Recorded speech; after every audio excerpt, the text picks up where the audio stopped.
মুসলিম শরীফের 4778 নম্বর হাদিস, রাসূলুল্লাহ সাল্লাল্লাহু আলাইহি ওয়াসাল্লাম বলেছেন, যে ব্যক্তি নিষ্ঠার সাথে শহীদি মৃত্যু কামনা করবে, আল্লাহ তাকে শহীদের মর্যাদায় পৌঁছে দিবেন, যদিও সে তার বিছানায় মৃত্যুবরণকারী।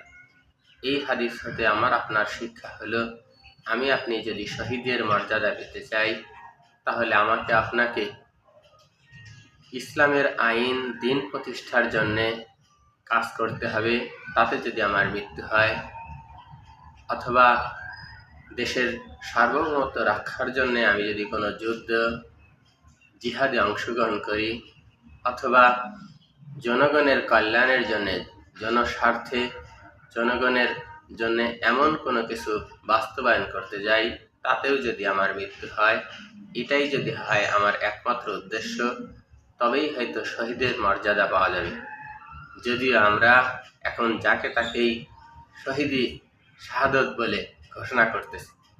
আল্লাহ পাক আমাকে আপনাকে শহীদের যে মর্যাদা, শহীদের যে গুরুত্ব, সেটা বুঝে আমল করার তৌফিক দান করুক। আমিন।